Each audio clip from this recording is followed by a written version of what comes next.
State of Mankind. How much do you know? Excerpts from How the Spectre of Communism is Ruling Our World. 101. After the collapse of the Soviet Union and the Eastern European Communist bloc, communists began sowing their factors in both Eastern and Western societies and also sought to establish a tightly controlled global government.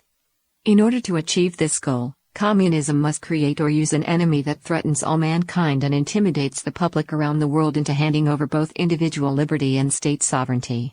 Creating a global panic about looming environmental and ecological disasters almost appears an inevitable route to achieving this goal.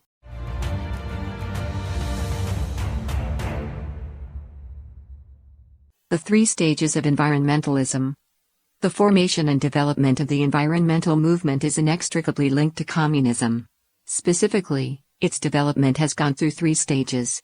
The first stage is the theoretical gestation period, which can be counted from the publication of the Communist Manifesto by Marx and Engels in 1848 to the first Earth Day in 1970.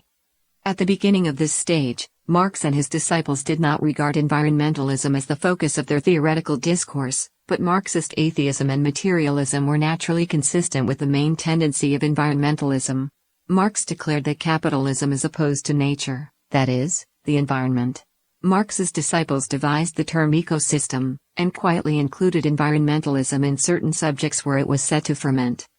In the last decade of this phase, from 1960 to 1970, two best-selling books, Silent Spring, 1962, and Population Bomb, 1968, appeared in the United States. Environmentalism entered the public arena under the guise of environmental protection.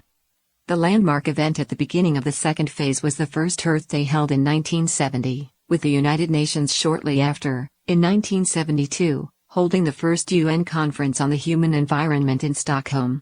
At this stage, a battery of organizations were rapidly formed and their activities increased. In the United States and Europe, they pushed governments with propaganda, protests, and activism under the guise of scientific research, legislation, meetings, and so on. At the macro level, the counterculture of the 1960s functioned almost like a military parade of communist elements in the West. They took the stage by co-opting the civil rights and anti-war movements, and then quickly spread to other forms of anti-capitalist battles, including the feminist movement, the homosexual movement, and more. After the 1970s, after the anti-Vietnam War movement ebbed, communist ideas began their process of institutionalization called the Long March through the institutions, while also flooding into feminism and environmentalism, and this is the root cause of the upsurge in environmentalist ideology and agitation. One of the most important forces that shouldered the banner of environmentalism in the 1970s were the hippies, the backbone of the counterculture. In fact, communism was in the process of repackaging itself under the banner of environmentalism after its failure in the Cold War, with the intent to introduce global communism under any other name. The third phase began on the eve of the end of the Cold War. In 1988, the United Nations set up the Intergovernmental Panel on Climate Change, IPCC, and the concept of global warming began to enter the political realm. On the eve of the collapse of the Soviet Union in 1990, an international environmental conference was held in Moscow. In his speech, the General Secretary of the Communist Party of the Soviet Union, Mikhail Gorbachev, advocated the establishment of an international environmental monitoring system, signed a covenant to protect unique environmental zones, expressed support for UN environmental programs, and called for a follow-up conference, held in June 1992 in Brazil. Almost all Western environmentalists accepted these proposals. Global warming became the main enemy of mankind for environmentalists at this stage.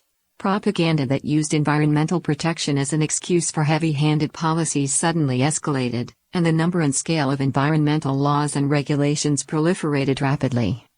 Environmentalism has become the main tool for restricting the freedom of citizens around the world, depriving nations of sovereignty, and limiting and fighting against the free societies of the West. The result was that after the end of the Cold War, the former communists of the Soviet Union, as well as the communists and their fellow travelers in the West, all started afresh to join the environmental protection movement. Environmentalism emerged as a force on the world stage and increasingly began to take on a communist color. From Chapter 16, The Communism Behind Environmentalism.